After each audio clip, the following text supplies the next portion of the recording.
enjoy the Bossman show. We're here with Tyson Hilton, the coach of the West Kentucky Hilltoppers up there in Bowling Green, Kentucky, about an hour from my old stomping grounds of Nashville, Tennessee. Coach Hilton, how are things up there in Bowling Green, man?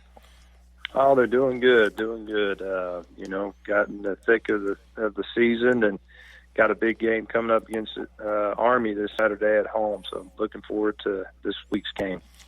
Speaking of your team, you got a great win this weekend against Old Dominion. So tell me, Coach, what was the keys to that, getting that 23 win against Old Dominion, who's played a tough schedule so far against a great team like Norfolk State, who have played Virginia Tech and Virginia as well? Yeah, it was a good win for us in our program. It allowed us to get to 3-0 in the conference. And, going up there against Old Dominion, like you said, they had played Virginia Tech, Virginia, East Carolina, some good ball clubs, and really felt like we needed to show up to the park kind of having an edge about us because it was going to be a tough game. But was really proud of our guys and how they played and had control of the game the whole time. And so it was a great team win, and, we're getting some momentum, and, hopefully that momentum can carry over this week against Army. You got Army at home, Coach, and I know Army presents a different kind of challenge because, living in Atlanta, I saw Paul Johnson and Georgia Tech's offense running triple option, how it's hard to prepare for that offense. So going from Old Dominion to preparing for the triple option what Army presents to you, what's the challenges for your team getting them ready as you watch the film, try to get them from that? This is the thing we're going to see, the weirdest thing we see all year probably, this offense that Army runs here. Yeah, like you said, you're going to probably only see it one time a year, and it's so unique. The game planning is really extreme. For us defensively, we got to make sure we put them in a second and long situation. Their offense with a triple option is built on 3-4 yard gains and sustaining long drives, and so we got to be able to limit them in their first down yardage and try to keep the ball going lateral. Don't let them get anything easy. And then, obviously, they eat up a lot of clock. And so our number of possessions offensively will probably be limited. So we got to make the most of our possessions. And really, it's about a game of not necessarily who has the best players. It's about who plays the best technique, who plays the smartest, who doesn't turn the ball over. So it's going to be one of those type of games this week. Yes, indeed, and this is a week where scout team must be on point at all costs because this is an important scout week for scout team. This opponent is different. Anything you'll see all year long, so you got to get those guys on scout team really up to get you guys prepared for what you'll see on Saturday as well. Yeah, and that's the other thing, as good as your scout teams do, and our guys do a great job here, you really never fully get to see exactly how the speed of the game is going to be with an Army team. They run the triple option so well, and they do a great job cutting on the backside. And, those kind of things are hard to replicate during the practice week. So, but we'll do the best we can and, try to get our guys prepared and get them ready. But if they play assignment sound and play their techniques and trust their eyes and all those kind of things, we should be all right. Now, Coach Hilton, I want to talk to you about you choosing to take the job at Western Kentucky last November. So what was it about the administration of Western Kentucky and the community bowling green that really said, hey, I've been here before, let me come back again and lead this program on my own this time? Yeah, I thoroughly enjoyed the first time I was here with Coach Brown when he was the head coach. We had a lot of success and won some championships, and the community of Bowling Green is just an outstanding place to live. The university's great. They're extremely supportive of football, and, we got a great facility here, great stadium. And so, those things are hard to find when you want to be a head football coach. And I always told myself if I had the opportunity to come back here and be the head coach, I would jump at that opportunity, and that opportunity arose. And so I'm very, very blessed to be in the position that I'm in. And, this is a place that has the resources to win, wants to win, and so it makes your job a lot easier as a head coach. You got that right. Having the resources and administration behind you are very key to success on the field. I don't think fans really don't realize how important it is to have resources for your team on off the field and the administration to back you, because without those two things, your program can only go so far, Oh, yeah. I mean, our athletic director, Todd Stewart, does a fantastic job. He's extremely supported. He gets it. He understands it. He gives you what you need to be successful. And so it makes my job a lot easier. And then our players do a fantastic job, and their work ethic's tremendous. We got a great staff here, great support staff, and so all the boxes can be checked for the things that you're looking for to be able to win as a head coach. And it's fun right now. We got a team that is hungry to win, and they got a chip on their shoulder, and then we're not the most talented team out there, but we play good together and we play for each other. So it's fun to be the head coach here. And Coach Held, I think the fact that you've been there before helped with guys buying in, because you've been a hilltopper before. You know what it is to be a hilltopper. And I feel like coming in as the head coach now, guys, you may recruit those guys, some of the older guys while you was there previously, and know you from there. So I think that helps you getting guys to buy in, getting guys to come together as one. Because when you come as a new coach, you have to really sell yourself and realize, I chose you. You might not have chose me, but I chose you. I want to be here to coach you going forward. Yeah, it was really from day one for me when we had the first team meeting. I saw the look in the players' eyes, and they were bought in. They were anxious to win. They were willing to do what it takes to win. And it's still going to be a long, hard season. We still got a lot of football games to play, but I really like our team, and they know what you got to do to win. They're willing to put in the time, and like I said, it makes my job extremely enjoyable. And it's hard to. Every place doesn't have where players are willing to come to work every day. They enjoy what they do, and it's a great atmosphere to be in. And we have that here at Western. And Coach, I realized from the notes here that you have 20 players on your roster from state of Georgia, which is a fifth of your roster. 6 of them right here in Atlanta, right here in the backyard. So I know Coach Lindsey's been very big recruiting the Georgia region. So talk about his impact of getting guys from Georgia to come to Western Kentucky, and kind of talk to the listeners here in Georgia about what it offers for young men who want to come play football at a high level. Conference USA for a coach like yourself who's been in many different places around college football as well, to help them develop as young men and as players.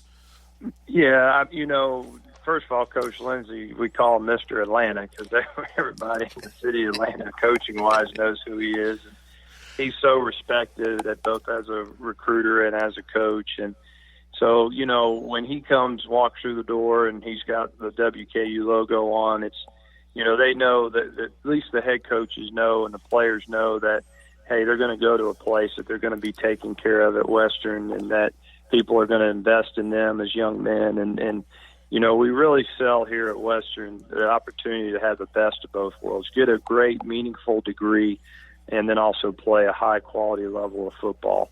And we really sell the opportunity to become a champion. Anybody can go win a championship, but to become a champion in life, that's really what you're looking for. And Coach Lindsey does a great job of selling that vision. And, we've, like you said, we have over 20 guys on our roster from the Atlanta area. It's been extremely important for us. The level of football there is second to none. I really feel like when we get a young man from that area, he's kind of game ready. We got a couple young guys from Atlanta that are playing for us right now. And, so the level of football is good. They understand what it takes to win. And then I think the intrigue for the student athlete that we recruit from the Atlanta area is they get to come to a great community in Bowling Green, Kentucky, in a town that is truly a college town, a place they know they're going to be safe, a place they know that they're going to grow and that's going to invest in them and their success. And you get to, come to a facility that's outstanding. It's one of the better facilities out there, a great stadium that's on campus. You get a fan base that's going to support you, and you're going to come away with a degree. And we don't only sell the vision of, hey, get a degree. We sell the vision of, let's go get a master's, because most young men are going to be here 4 to 5 years. And how we set up here, you really should come away not only with a degree, but with a master's degree. So I think it's a very easy decision for a young man and his family to say, why wouldn't you go to Western Kentucky? Because really you get the best of everything. You got there right. And the other young man, D'Angelo Malone, he's like leading the nation with 13 tackles for losses. I mean, that's great. With the City Grove High School, he is he leads FBS line with 9.2 tackles a game. I mean, this guy from Atlanta is playing lights out for you guys. Talk about a little bit about D'Angelo and what he's meant to your program since you've been there so far. Yeah, D'Angelo has been tremendous for us. I mean, really, he's just an all-around great guy. Loves the game of football. A very quiet young man, but highly, highly motivated. He's really everything that I'm just talked about. A guy that wants a great college education, a guy that wants to be successful in football, a guy that wants to be successful in life. And, he's really kind of the backbone of our defense right now. And, he was not a guy at a high school that, he was recruited and he had several opportunities to go to different places, but he was a little bit skinny coming out of high school. I want to say he was about 185, 190. Now he's up closer to 230. He's just a great example of a guy that's mature, grown, developed in the program, and now all of a sudden he's a superstar. And, and there's a lot of kids like that in Atlanta and the state of Georgia, and that's where why we invest so much time in that area recruiting. And, Coach, I've told young high schoolers, this out of my own mouth, told them, hey, there's more to Georgia Tech, Georgia, and Georgia State and Kennesaw. You can venture out of Atlanta in the Georgia area and still play good, high-quality football. And I'm glad Coach Lindsey comes down here and gets young men from the city of Atlanta, brings them to a Bowling Green, a place where, like you said, they're safe. They can focus on their craft, get an education, hopefully a master's as well, because it's very key. Like, everybody's not going to go pro, but you will go pro in the game of life. And you begin becoming a great husband, a lawyer, a doctor, businessman, entrepreneur, whatever you may be. But getting the opportunity those 5 years at Western Kentucky to do that and mold yourself as a man for the rest of your life is very key and crucial for a guy coming from Atlanta as well. Yeah, and the other big piece of that is, and there's a lot of great schools in the state of Georgia, but to be honest with you, sometimes it's good for a young man to leave the state, and we're not too far away. You're talking about a place that's about 4 hours away from the city of Atlanta. So it allows a young man to go venture out on his own. He's not so close to home where, some of the things that might come up, the issues that might come up being close at a closer university. He doesn't get that here. So, again, it's the best of everything. He's close enough to his family where his family can come see him play. It's a day trip for them. He's far enough away where he can kind of create his own life and do his own things. And so really all the boxes are checked when guys come here. And what you said, Coach Wild, so Tennessee State, you're not staying in here in Georgia. I went to Tennessee State on purpose to get away from home. And but not to be too far away, but I'm away from home. At least I got to deal with everything back in Atlanta. So I'm a perfect example of what you're describing. But yeah, and to each his own, too. I mean, there's some young men that want to stay close to home, but as most guys, they want to start their own life, do their own thing. And if we offer the perfect location to do all those things. But like you said, Atlanta's been extremely important to us. Jimmy Lindsey does a tremendous job there, and really the state of Georgia has kind of been the backbone for us in recruiting. I think you can comfortably say as a whole, Coach, because I know UAB comes into Atlanta as well. So Southern Miss does. I know Middle Tennessee does as well. Charlotte, of course, does. Some of the Florida schools coming into Georgia. So I think with the demographics of Conference USA being from Virginia to Texas, Georgia is a great breeding ground of talent anyway because the conference is so expansive from El Paso up to North Virginia there. Yeah, well, there's a lot of things that's great about Atlanta. Number one, it's an easy city to fly into, right? I mean, one of the most major airports in the country, so it's accessible for a lot of schools to recruit there and get in and out of there, and it's accessible for families and young men to travel to see universities, and so that's why it's such a hotbed of recruiting. Number one, it's great quality football.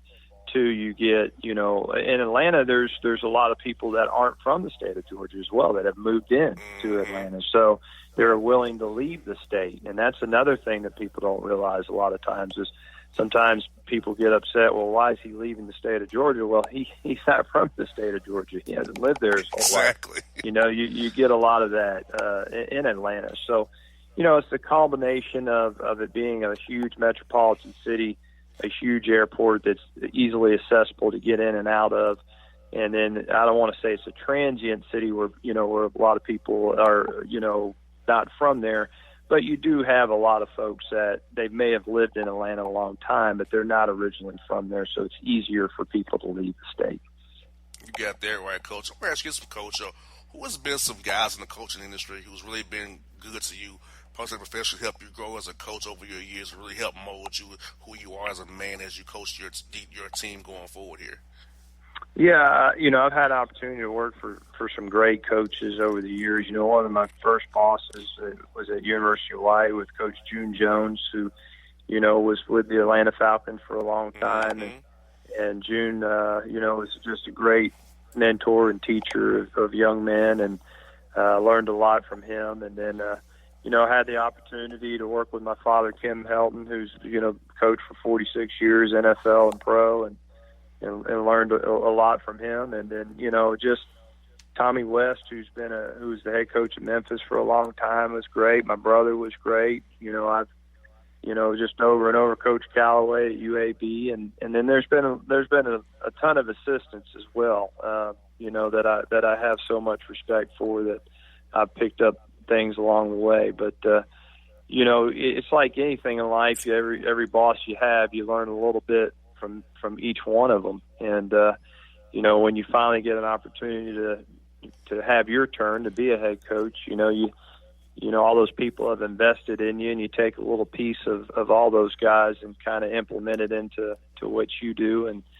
But at the end of the day, you got to be you, and you got to do it your way. And, so that's how I operate here. But I would say there's a lot of influence in what I do here that I've taken from people that I've worked from. Get you out here easy one, Coach.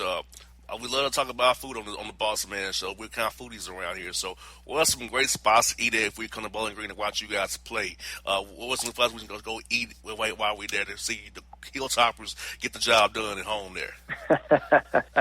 Well, if you come into Bowling Green, Montana Grill is probably the number one hot spot. It's kind of a mixture of everything. It's got the great American, it's got the great steak and seafood and all that stuff. And then, there's another place, Hickory and Oak. That's another good little spot here. And, Lost River Pizza is another great spot. But, a lot of things people don't realize about Bowling Green.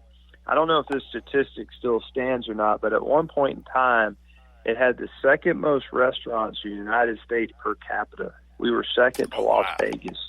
And I guess where we're geographically located, on 65, people traveling from the north to south and south to north, it's kind of the testing ground for all the major food chains. So anytime Outback Steakhouse wants to do something or change their menu or whatever, they come to Bowling Green to test it. So we pretty much have every restaurant known to man here, and a lot of people don't know that. That's kind of what Bowling Green's known for, is it's great eateries. So you got to get it back up here, man, and then come check some of this out. I'm targeting that game against Middle Tennessee on the 30th because the Hawks are. We have a few days off. So thinking about trying to make that. I'm gonna talk to Brian about getting me up there for that game, so you can play Middle Tennessee on the 30th of November. Cause I think I'm off that weekend. Well, good. Well, we look forward to getting you up here. You gotta come check us out. Yeah, I still have a house in Nashville too, so it's not that far away from my house in Nashville. Still have my house up there, so it's not that far away from me either. Right up I-65, I'll be right there to see you guys, man. Yeah, you got no excuses now. I mean, we're less than an hour from you in Nashville, so come up here, see some good football, good meals. You can't beat it, man. You got that right. Hey, Coach Hill, thank you for your time today, man. Best of luck to you on Saturday against Army. I know it's going to be a tough week of prep, but I know you guys get it done, man. I appreciate it. Thanks for your time. Thanks for having me on. You're welcome, folks. It's Tyson Hilton on The Bossman Show. My heart skips skipping the beat. You're not close enough, so that space between you and me, let's lose it. The way you're dancing, swaying to the music. Girl, that body and how you move it. Every time you cross my mind, girl, I lose it. Alexa, play the Country Heat playlist. Okay. I don't think you know what you're doing to me. You got With Amazon Music, a voice is all you need. Get tens of millions of songs. Download the Amazon Music app today. All right, folks, back on the Bossman show. As I told you, got my buddy calling into the show today. My man Paul Jones, NBC5 out there in Dallas, Fort Worth. He was in Nashville for a long time. Now he's doing it in Big D. PJ, how's life, man, in Big D, man? It's busy, but it's good, boss. Great to be back on with you. Yes, indeed. I want to talk to you about some tennis with you first, man. As you know, our man Rafa Nadal won 19 at the U.S. Open in a match that us both sweating bullets the whole 4 hours and 51 minutes with sweating bullets, man. I'm glad he pulled it out in 5 because thank God it was what it was. Because if he lost that match, it would remind me of Australia and the Wimbledon against Federer in 06, man. It would have broke my heart. Like exactly. I know, in those other matches you referred to, he was ahead, he had it, he let it slip away, and ended up losing. And here he darn near let it slip away, but came up with a huge game, a final service game to win it 6-4 in the fifth. So, yeah, awesome. Great to see Rafa pull within one of Roger. And as you said, pointed out so great on the day of the match, it was a game he was down 4-love on Medvedev's serve to change the whole match. It was a giveaway game. Medvedev with an easy error, and then Rafa digs in, gets the break, and gets a double break. Then he has to, and then it gets tight, but he holds it, keeps holds it for it 6-4 in the fifth there.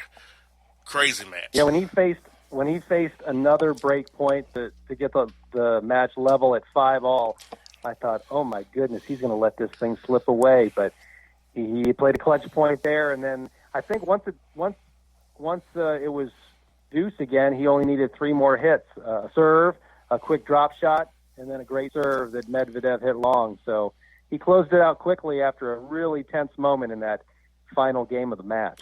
And it was shocking.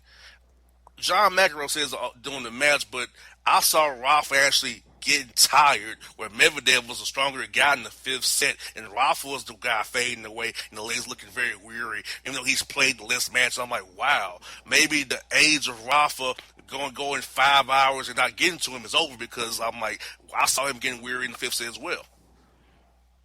Yeah, 10-year age difference, that's pretty big when you're talking about a 33 and a 23-year-old.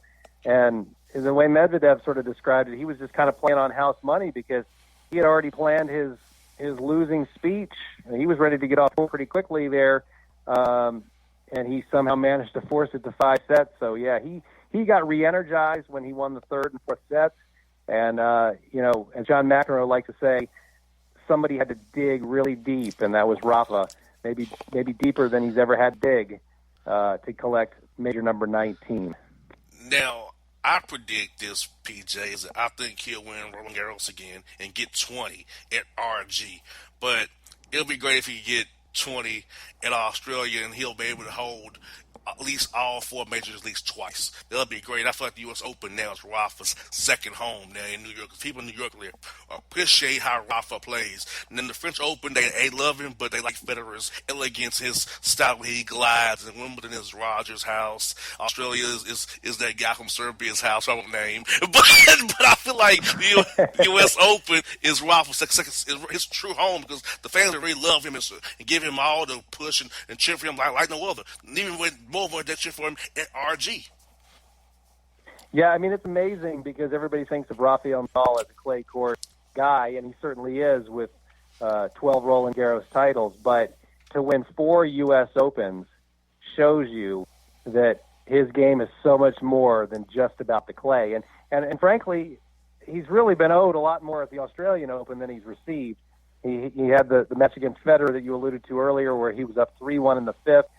Really, he should have won that match. He should have 20, and Federer should have 19. But give credit to Federer, he rallied to get that match.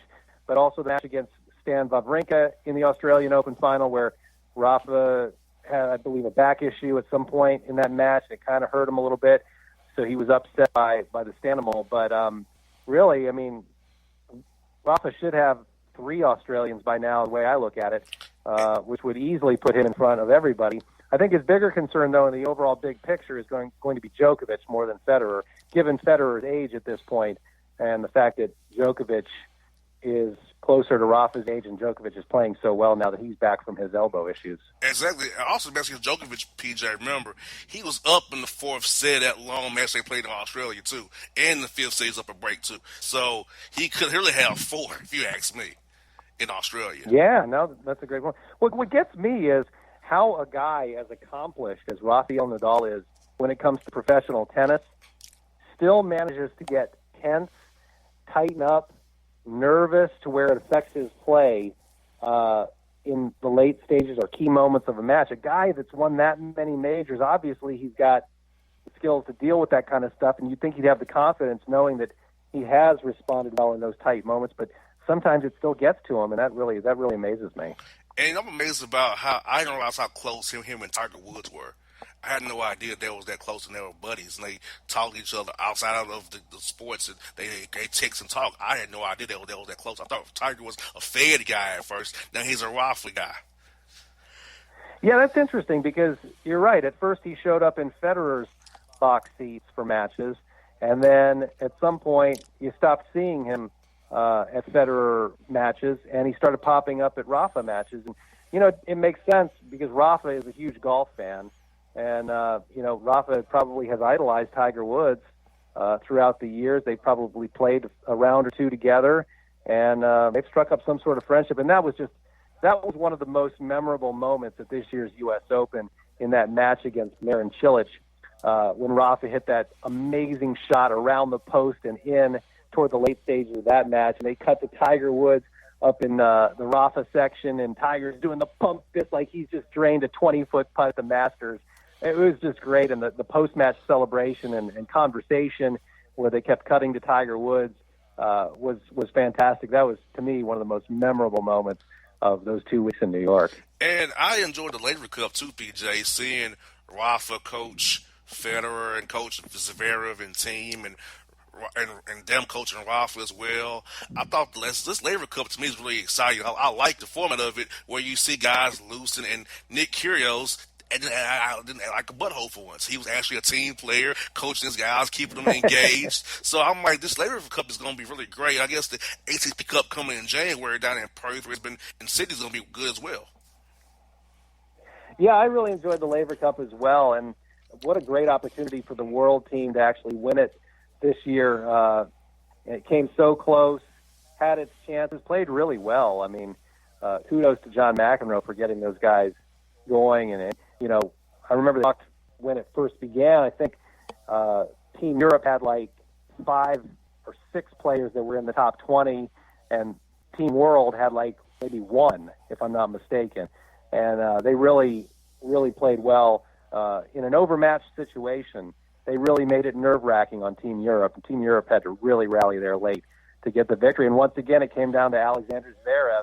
He may not be doing so well in the majors when it comes to his individual play, but when he's had to step up in a team format like that in the Laver Cup, that's 2 times in a row now where he's closed it out for Team Europe. You got that right. You know what's crazy, PJ, is that I should be cheering for the world, but I'm cheering for Europe because my guy Ralph's on the team. So it's kind of weird that I'm cheering for Team Europe, and I'm a world guy, obviously.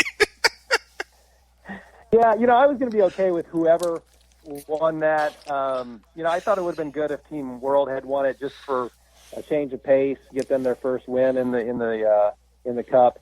But certainly not upset to see Rafa's team bring it home again either. It was really exciting. It changes up for you. The Dallas Cowboys, PJ, 2-game losing streak, but I think they'll be okay. They had to have a second bye week in New York Jets this week, so I think they'll be okay to get healthy with that. So, what are your thoughts on the Cowboys? They beat who it's supposed to be. They beat the Giants, Redskins, and Dolphins. You know, teams that are three teams that are winless on the schedule. The Jets, and you got the Dolphins and the Redskins, but. What are your thoughts on the Cowboys so far? Is it just a work in progress to kill more and kind of getting Chris Richard and defense to stop the run now, not so much chase the passer, but I feel like they're using like Van Der Esch's and Jalen Smith's aggressive against them in that run game there. Yeah, the run game really let them down. The run defense against the Packers, Aaron Jones gobbled up yardage against a defense that's normally very good against the run. Leighton Van Der Esch, the second-year pro, out of Boise State, he had, by his own admission, a really, really bad game. They had a lot of gap issues, which were evident seeing Aaron Jones, carve through them like cheese, pardon the pun. But they're going to have to get that cleaned up. You've had 2 games now, back-to-back against the Saints and the Packers, where the Cowboys played teams that were decent, if not very good, in the NFC. And prior to that, in their 3 wins, they beat teams that were combined 1-8. So it was a little misleading, that 3-0 record, I think. I don't think, I think all the talk about, it's time for the Super Bowl finally after all these years, that was way premature. But I also think losing to the Saints in a tight game and making that Packers game interesting, it's too soon to say that the Cowboys are done just because they've lost the 2. But they're clearly going to have to, as Jerry Jones put it yesterday in his own words, they're going to have to play better. And they're going to have to play better against these teams that are in the upper echelon of their conference and in the league overall. Because the NFC is a very deep conference, if you ask me. Because I thought for sure with Drew Brees out, the Saints would be going down in flames. Then you have the 49ers undefeated right now. Seattle's playing out of their mind with Russell Wilson right now. Also, Tampa's a tough out as well. Carolina's even 3-2 without Cam Newton, which is shocking. The Bears are the Bears, and the Vikings are kind of do it. They kind of hang around that second wild card spot. So the Cowboys have to come, and Philadelphia's getting healthy with Deshaun Jackson coming back here real soon. So it's like the Cowboys have to really beat these upper echelon teams and get their house in order to get a good spot in the playoffs. And losing to Green Bay and losing to the Saints hurts you with those tiebreakers for those home field advantages in that playoffs there. Yeah, that's a great point, boss. And they definitely have a lot of work to do. It's funny how quickly the conversation can change, because when they were 3-0, there were so many pundits on all the NFL shows that you see on television and here on the radio talking about how the Cowboys were probably the best team in the NFC. And now after these 2 losses, people aren't saying that anymore. But again, it's early in the season. And then we're not going to learn a lot more about the Cowboys after this next game coming up, because as you pointed out, you have a bad New York Jets team that has yet to win a game this season. They have a quarterback who's going to be rusty coming back from mono in Sam Darnold. So who knows what he's going to bring to the table. So we probably won't find out a lot about the Cowboys this week unless they lose somehow to the Jets. Then we're going to really find out something that a lot of Cowboys fans don't want to hear or learn. And that is that maybe they aren't that good. But I don't see that happening. I think the Cowboys will handle the Jets, even though it's a road game for Dallas. I got a couple more for you. Both of them deal with contracts at Prescott. What are you hearing numbers going to be for Dak when eventually the Cowboys have to pony up and pay Dak the market value for quarterbacks right now? I mean, it's nothing's been nailed down for sure, obviously. They're talking somewhere between over $30 million, $34 million, somewhere around there. After the first 3 weeks of the season, there were a lot of people saying, hey, he's in no rush to get anything done, because if he keeps playing the way he's played in these first 3 weeks, that number could go even higher than maybe what it was before the season began. Now, after the last 2 games, he had 3 interceptions against the Packers. Maybe he's come back down to earth a little bit with his performance. So who knows what kind of impact these games are going to have on Jerry Jones when it comes time to finally figure out exactly what he wants to pay Dak. But Jerry is still very much in Dak's corner. He has not lost faith in number 4, despite these 2 losses. He still sees a lot of great qualities in Dak, great leadership qualities, Dak's ability to make key plays in times in a game. He did that against the Packers on Sunday, even though they lost. It was an incredible comeback, coming back from 31 down in the third quarter to make it, a 10-point loss. So Jerry Jones has not lost faith in Dak Prescott. I think if Dak can pick up his play, get back to the way he was in the first few weeks, and carry that throughout the season, he's in, obviously, for a huge payday. And there probably wouldn't be a lot of people that would argue with that he deserves it. We're heading for a Prescott franchise tag and a Amari Cooper transition tag to try to keep them both their rights with the Cowboys, because I know Jerry Jones and Steelers wants to keep both of those players. That he's been a first-round draft pick for Cooper. He wants to keep him as the number 1 receiver for that offense there. Yeah, I don't know how that's going to play out. I know that the franchise tag is something that the players never want. It didn't go over too well with Kirk Cousins in Washington.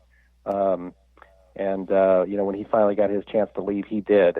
So Jerry Jones has not been afraid to open up the pocketbooks. I mean, he did it with Zeke Elliott after Ezekiel Elliott held out all of training camp. Jerry Jones realized what he meant to the team and finally opened up his wallet and paid Zeke the money that many people feel like he deserves. And I think he'll do the same thing for Dak Prescott. Again, that's barring some sort of bizarre turn of events the rest of the season where, Dak doesn't look like he's a top-tier quarterback, but I don't see that happening. I think he'll play well, and I think he's going to earn that big payday, and I think he'll get it from Jerry. I hear that, well, Peter. Good to catch up with you, my brother. Miss you in LC in Asheville, man. Boy, I'll catch you real soon down the road here somewhere, my good brother. No Porzingis talk today? Nope. I'm up against the break today. You better go. Let's do it now. Yeah, hey, I'm getting the whole, break time from behind the glass. Okay. Go do your Frank. We'll talk NBA next All right, time. man. Hey, PJ, have a good one, brother. Talk to you real soon, man. Thanks, boss, for having me this on. Paul John. It's maybe the night that my dreams might let me know all the stars are closer, all the stars are closer. Tell me what you gonna do to me. Confrontation ain't nothing new to me. You could bring a bullet, bring a sword, bring a morgue, but you can't bring the truth to me. Alexa, play Kendrick Lamar and SZA. Okay. Maybe the night that my dreams might let me know all the stars are closer. With Amazon Music, a voice is all you need. Get tens of millions of songs. Download the Amazon Music app today. All right, folks, back on the Bossman show. After season full effect, my man Phil Dean, Fox Sports Southeast down in Memphis. Phil, what's good in 901, man? What's going on, boss man? Good to hear from you again. How are things in ATL? Man, we have a preseason full effect here, man. Excitement base in Atlanta. Building our Falcons to a 1-4 and going nowhere fast. But the Hawks have some excitement here in the ATL, man. Trey, then the guys don't get it going for us. Hopefully they'll win this year, 35 or 40 games at best. I think that's how things are looking in Memphis right now as well. It's very exciting times for two young, hot teams in Memphis and in Atlanta right now. Yes, indeed. And for folks in Atlanta, we know about Coach Jenkins. He was on the Coach Bud staff here with the Hawks. Is he implementing the same offense that we saw in Atlanta, that pace and space offense? Is that what Coach Jenkins is trying to do in Memphis now with the grit and grind era officially retired and sent on his way? That's what it's looking right now. Jenkins is doing as much as he can with the young rotation. I mean, he's going full young force right now with Jaren Jackson, John Moran, Brandon Clark right now, and then you got Dylan Brooks coming in, starting at 2 for the first preseason game, and then playing off the bench last night. So he's playing a very young core. We haven't how it looks with Jonas Valanciunas yet. We don't know when he will. He might be playing on Monday. We don't know the latest yet on him right now, but he's going full young force here. I mean, the Grizzlies general manager Zach Kleiman, when he was meeting with media on media day, and he was asked about the Andre Iguodala situation, he jokingly said, "Look, I can't have anyone that's older than me on this roster." So, and so everyone got to laugh with that. It's just so right now Jenkins is going with the full young Grizz right now. I hear that. So what does that mean for Kyle Anderson and Jay Crowder? Will they be key bench guys for the Grizzlies this year? So probably not going to start, but will they be key guys off the bench, kind of help grow these young men, Brandon Clark, John Moran, and Triple J there? I think with Crowder, I think he's going to be able to earn a starting position. I think he works very well on the. He likes working with Jared right now and helping him develop his game. He's told him. He said at media days he's described himself as a library to Jared of like, you come to me for any questions you have about the game. I will help you grow. With Kyle Anderson, last night he played his first game since January. He didn't look his best, but he said he felt out of gas. He felt gas running up and down the court. But I think that's just from not being. I mean, when you haven't been in conditioning for 8-9 months, it's going to do that to you. But I think I wouldn't be shocked if he starts the season off the bench, but once he gets his legs back, I mean, there's a good chance a guy like him would need to be in the starting rotation. And Tyus Jones, I was shocked that the Grizzlies signed him to that deal all season. So is he going to be the backup point guard, or will he allow Ja to play some two when he's in the game, running the one with those reserve minutes there? I think there's a good chance that, like, late in the game, I think you could see those two playing together. But right now, I mean, Tyus is the backup point guard. Taylor Jenkins is fully committed to Ja Morant and letting him being the starter, and it's proven so. I mean, Ja had 10 assists last night in 20 minutes, and he's fully invested in Ja. Of like, hey, you be the floor general out there. Don't worry about if you make mistakes are going to happen. You're a rookie. So, and that's why we brought a guy in like Tyus that's going to help you out as well. Exactly. And what I saw Taylor talk about is everybody playing positionless basketball, just having 5 guys out there who can play athletes, long arms, and where there's no set positions. We're positions out here. We're playing fast. We're playing with no regard. We're just getting up and down the court, causing trouble. They're running gun grids. And I like what he's talking about. Do you think that with a subject team this I've made the perfect point guard to do that with Ja Morant, and I've been trying really hard, Bossman, to try not to get really hyped about Ja. I just want to see how it goes. But the past 2 preseason games, this kid's ready. I've never seen a point guard this quickly have this type of court vision that Ja Morant has right now. I mean, the way he's able to see players come and find them quickly and learn and be a floor general so quickly. I mean, he's ready for the NBA, and I'm really interested to see how he does once the season starts. And how was his long-range game being shooting threes for the Grizzlies? I know in college he shot some threes in the Murray State, but the NBA line is a whole different animal. How's that shot looking from the NBA line for Ja Morant? It needs work. He hasn't really gotten many chances to shoot the long ball. Jenkins has really had him working as just make cuts, get to the butt, and get to the lane, and find the guy. He hasn't really worked on his long game yet. I think that's something as well that Jenkins is wanting Jaren Jackson to work on. I think because he had his struggles from the 3-point line as well, and that's something Jenkins is wanting him to develop. And Bickerstaff didn't really help him with that in his first year, but that's something he's told him. Look, I need you to develop your 3-point shot right now. So, but Ja, I think he's going to get more chances to shoot the long ball in the next couple of preseason games. I think he wants to see how he does against NBA teams. Exactly. And Bruno Caboclo could be the backup 5 already as well. There has to be that Bruno Caboclo being the backup 5, but if you want to play fast, that's smart. He can keep the pace going against those reserves and second guys. It's not really any dominant backup in the NBA anyway. So it's like Bruno with the 5 as a backup 5. Yeah, that's where it's looking like right now. There's a lot of people wondering what going to be on the roster heading to training camp, but Jenkins has envisioned him to be the backup 5. I never thought that. I saw on the course.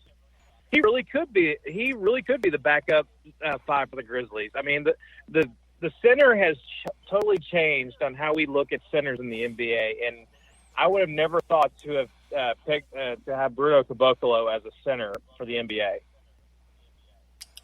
Yeah, and I'm thinking this field that Plumlee, who I know from the Hawks, and even Rab is not going to be there. So it's one more guy to cut. And I don't know who that guy's going to be, but I just don't see those 2 guys being there. If you're going to make Bruno the 5, backup 5 behind JV, you can't have Plumlee on the roster and Ivan Rab as well. Yeah, Ivan Rab is in a very weird situation right now where if you send him to the G League, he's going to do really well there, but he's too good for the G League, but he's not good enough for the NBA right now. And I like Ivan Rab's game a lot, and he helped out a lot last year with the Grizzlies when they were struggling. But they're in a weird situation, and the Grizzlies are with the Andre Iguodala situation. They're not worried about it. I mean, they're just like, look, we can, if we need to cut Ivan Rab, we have to. I mean, with this. We can't just go ahead and just cash out Iguodala just so we can keep Ivan Rabb. We can get something out of Iguodala. We can get some draft picks out of him. So we just have to cut ties with Ivan. Exactly. I hate to say it. I know he did great. Like you said, he's kind of that no man's land. But hey, it's the nature of the beast. Hopefully somebody would pick him up because he could play if he's developed his game right. He definitely can play. And also the coaching staff that Taylor put together is real interesting. He kind of took the coach from the hustle, brought him on the roster. Got a coach from Notre Dame as well. A guy from Ohio State. So. Particularly Taylor's staff, how you like the staff coach you can put together to help develop these young Grizzly players into great players, hopefully down the road. I think Jenkins has developed a very well done staff here of just developing talent. Zach Kleiman said a week or so ago at Media Day that their goal, they don't have a number of how many wins they want to accomplish this year. This is all about developing their talent. This is the start of their rebuilding process, and when they want to see what they're at, they want to bring a young core in, and they want to see if they can get a veteran player or two to help be a role model for these guys. And Jenkins has done a wonderful job building this staff. Yes, indeed. Last one I got, if you feel, is this. I've been seeing the buzz on my Memphis people on Twitter and Facebook about the Grizzlies more than I've seen in a long time. So what's the buzz like for you covering the team and for you being right there on the ground with Ja Morant, Jaren Jackson Jr. lead this team going forward? It's very exciting right now because a lot of fans are upset. I mean, once the Mike Conley trade happened, that was officially the end of grit and grind. But if there was ever a time to replace Mike Conley, this was the time, and Ja Morant is the right guy. And building with him and Jaren Jackson and Brandon Clark too. Brandon Clark is a very athletic player, and I'm very impressed with what they're building right now. I mean, this is their future. I mean, they tried to make a new Grizzlies with Mike Conley and Marc Gasol and Chandler Parsons. That didn't work out, so they decided, like, we have to clean house, and we're going to start with Jaren Jackson and Ja Morant. And those are the two guys that this franchise, I mean, fans could get behind, and they're behind them. I mean, there's so much buzz going around in Memphis with Grizzlies basketball going. And now with and there's a lot of buzz with Tiger basketball, with what Penny Hardaway's building, with James Wiseman and this top 5 recruiting class. It's a very exciting time here in Hoop City. It's going to be a lot of fun to cover this Grizzlies team. Yes, indeed. And Phil, I saw some of your misery. Chandler Parsons in a suit. 2 nights in a row. So. I've seen what you dealt with for 3 years there. Him in the suit, looking like he's a pretty boy, ain't got a basketball thought in his mind. I'm like, Lord help us.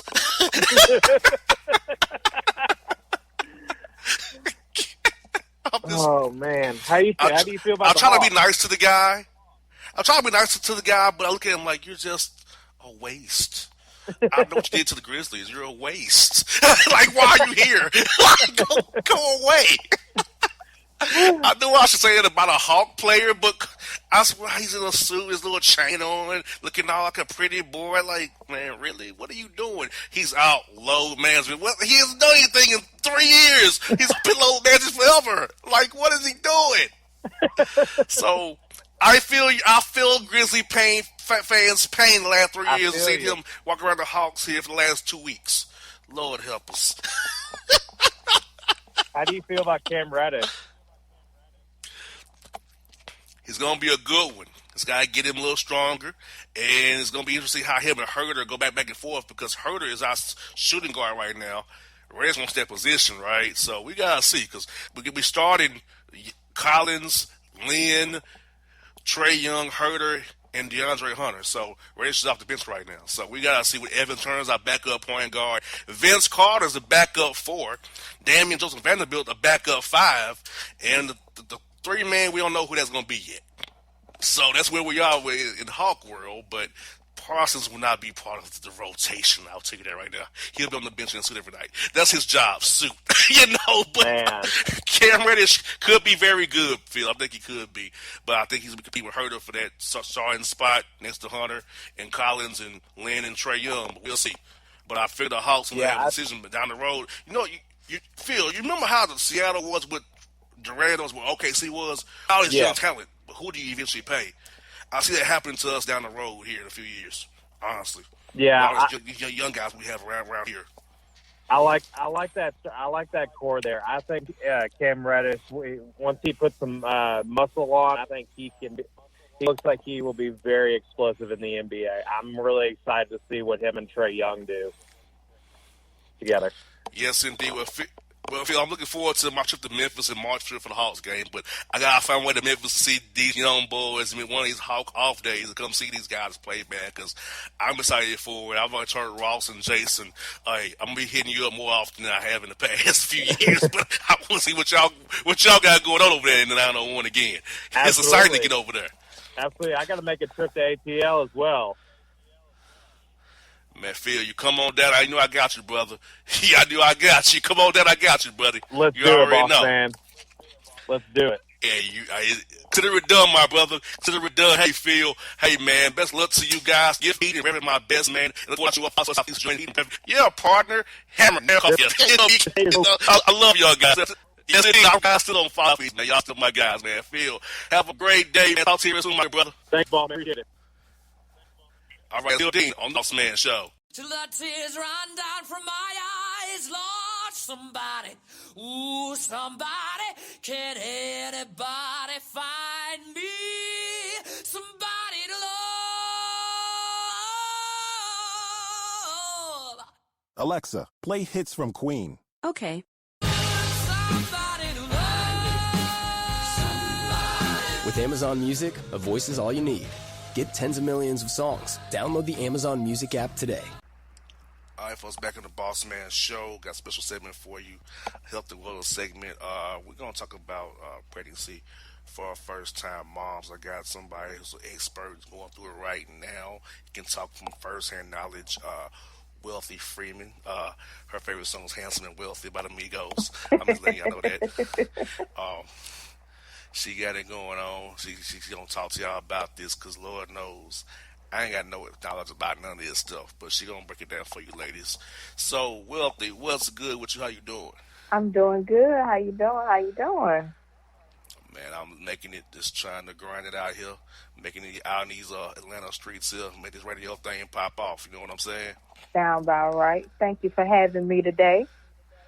No doubt, no doubt. Well, like I said, I want to have you on the show, kind of help our female listeners out here who are currently going through pregnancy, who want to have babies in the near future, because you know this is time of year, Thanksgiving, Christmas, Valentine's Day, when babies are made. So there's a lot of babies coming in 2020 for sure. This time of year, so you know what time of day it is.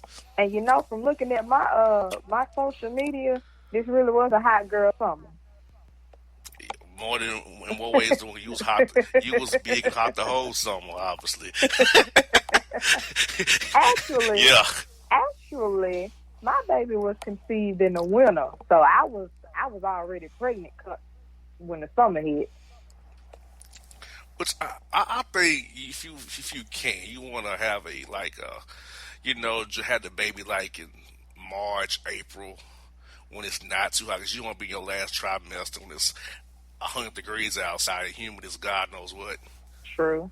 But I mean, like they say, every pregnancy is different, because, you know, a lot of my cousins, when we did come out and tell our family, they were just like, oh my gosh, you know, it's going to be a hot summer. You're going to be miserable. And I'm like, man, don't say that. Like, don't wish that on me. But true enough, we had a hot summer, but I wasn't miserable. Like, I was just fine. Okay, and I know you told me that every pregnancy is different for each woman, so if you can expound upon that, because I feel like too many ladies out here read these books and blog sites and get all scared and confused and get all bent out of shape. So, as going through it right now, what do you have some advice for the first-time moms who want to get pregnant in the future, like about how it's different? No two pregnancies are the same. You got deal with it on your own 2 feet right there. Right. First and foremost, once again, all pregnancies are not the same. Every woman's body is different. Um, please, please, please, ladies, stay away from Google when trying to figure out, what's going on with your body and trying to diagnose, okay, well, this is wrong, that's wrong, whatever, whatever. I would personally say stay in contact with, your doctors, your nurse, and if there's a legit medical site, then definitely, read upon those. So far, No doubt. I haven't had any problems, and here it is. I'll be 9 months on Sunday. Wow.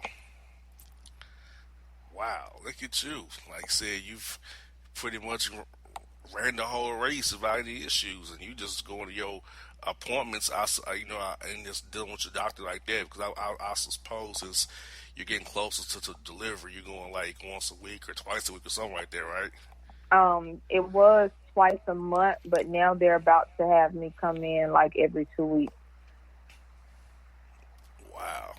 So it's a go time. So are you scared of the whole having the baby process? Or you excited for that part of it? Because I know some women tell me they freaked out by it. I'm like, well, I guess it would freak you out, I guess. But are you kind of planning out in your mind, or getting ready for that experience? I have been, playing out a lot of different scenarios. I think the funniest thing to me, and especially my husband, like, we're curious to know, where am I going to be? What am I going to be doing when my water breaks? That's the funniest thing. A lot of my coworkers think that it's going to happen at work before I go on maternity leave, which, Lord, I pray it doesn't. But excitement, yes. I was nervous about labor and delivery at first, but I've kind of gotten over that. And ladies, please, please, please, I know every woman or every friend or older woman that they share their labor and delivery stories, and some of them it was excruciating, some was painful. I mean, again, every woman is different, so hear the stories, but don't take them and run with them, because that's not necessarily going to be you. I've been told many, as I call them, horror stories about labor and delivery.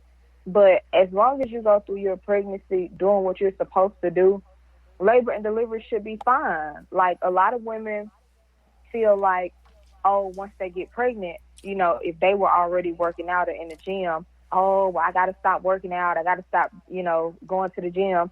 No, you don't. All you have to do is be in communication with your doctor. Your doctor will let you know what you can and can't do. Your body will definitely let you know what you can and can't do. As long as you don't try to push yourself, you can still work out. I have a friend. She worked out her entire pregnancy and yoga. And I mean, this girl was 7 months pregnant doing headstands, and her doctor was telling her she was just fine.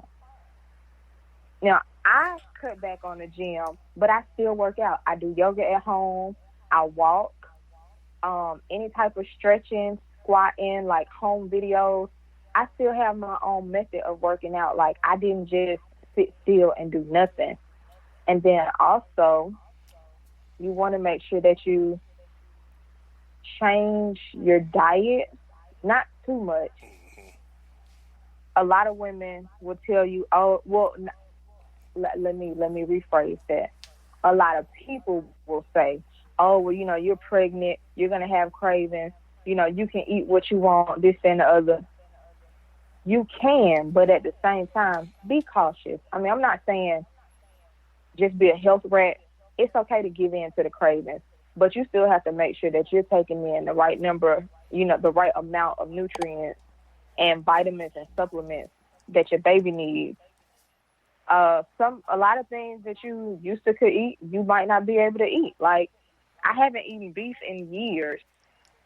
I've only eaten like turkey, chicken, fish, seafood. But since I've been pregnant, I can't eat turkey. I can eat beef again. So it varies. Yeah, I can only imagine, like, from each woman is different. Each situation is different. I can only imagine that, like, you got to kind of play it by ear with your doctor, your body, your Mhm. scenario, your situation. It's kind of like a relationship, you know. No two are the same. You know what I'm saying? Right. It's all different. You know, there might be similarities, but ultimately, what ticks in X, Y, Z ain't gonna be what it is in A, B, C. You know what I'm saying? So Right. I think what I'm hearing from the ladies reemphasizing your point is that you have to kind of find your own way. Yeah, Go with you your you have to doctors. find what works for you. Exactly. And I know it's a big thing for what I hear about certain women talking about when am I going to start feeling that bug getting bigger. You know what I'm saying? That's the thing I hear about, you know, that women are fearful of getting big. And I'm like, you're pretty know that's part of the course, right? But Mhm. how do you prepare for that part when you know the first part is not really showing too much, then all of a sudden it kind of hits you? Damn, Like I'm boom. really pregnant now. You know, so how do you deal with that? How will you tell women to kind of brace themselves so they like surprisingly like around that fourth or fifth month it may just like blah blah. I'm here. Definitely, first and foremost, every woman, single mother or not, a support system is most important in all of this. And when we first found out that we were pregnant, I was in denial. My husband was actually telling me, like, you're pregnant. And I was just like, no, I'm not. But when, the pregnancy test and the doctors confirmed everything, I was happy, but I was in shock. And I would say I was in shock so much because it was just like, okay, well, dang, I'm about to have a whole human growing inside of me. And, I don't know how I'm supposed to feel, like physically wise, not mentally. And it was like, well, when is my body going to start going through the changes? And do I need to change now? But I just, you keep in mind that you're pregnant, but you continue with your everyday life. I didn't start showing until I was about 4.5, 5 months. And literally it was like I woke up one morning and it was like you said, bam, I had a knot bulging out in front of me. And it's then that it kind of hits you like, I really am pregnant. Like this journey is really about to begin. Every woman shows differently. Some women start showing around 3 months. Hell, you have some women that don't show until like 6 or 7 months. But it's not so much as, it's nothing to freak out about.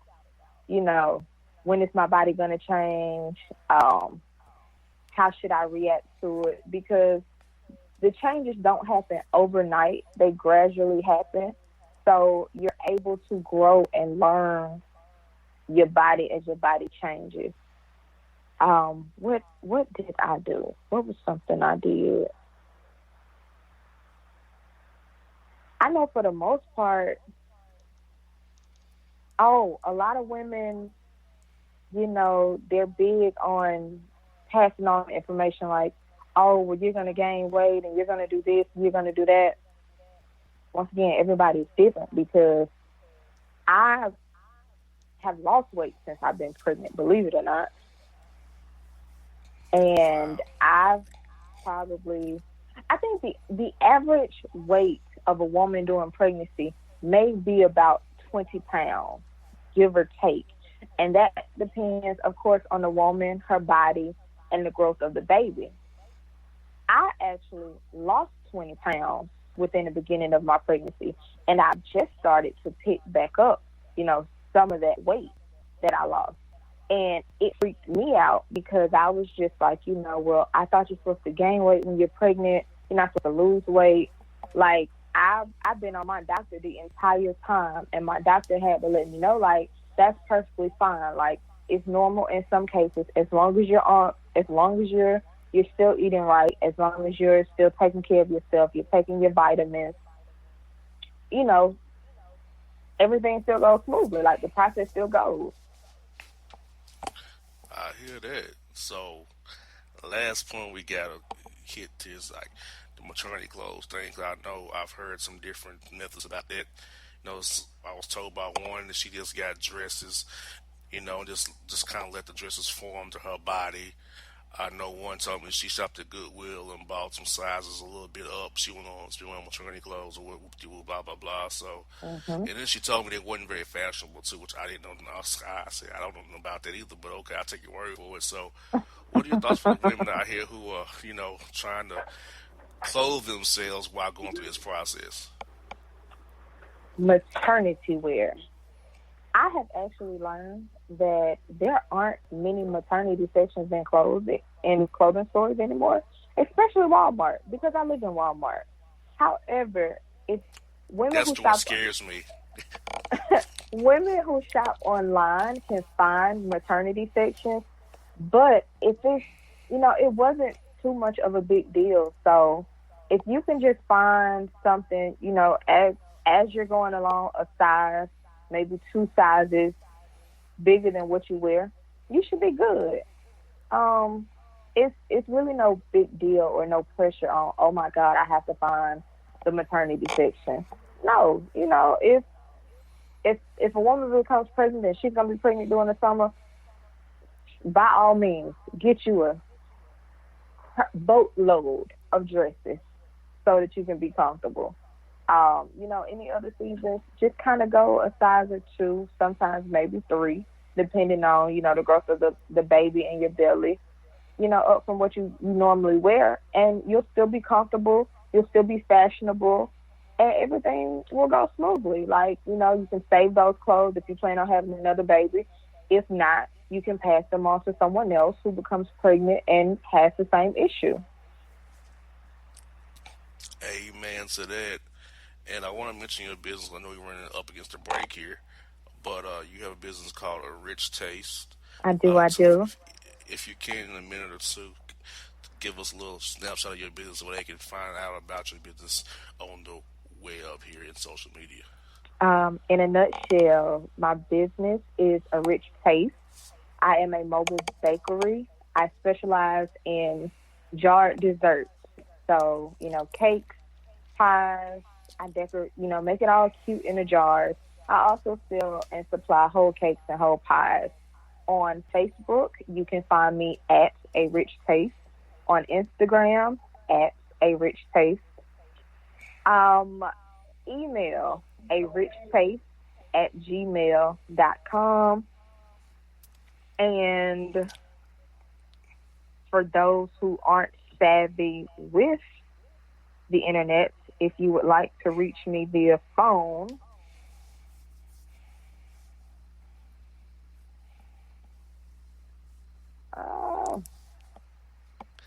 I'll do it for you. 850-764-2481. So call Wealthy at 850-764-2481. That's A Rich Taste. Yes. So, yes, good to have you on the show, Wealthy. We'll have you on again in the future here. Talk about A Rich Taste too. I know we're up against the break here, so I didn't want to get to the point where you can't finish your spiel. So, but thank no you, doubt we'll have you come back and talk about Rich Taste. Thank you for coming on the show today. We'll talk to you down the road. You be easy. Have a great week. Okay, we'll talk to you real soon now. Thank you. You too. All right, that's Wealthy Freeman on the Bossman Show.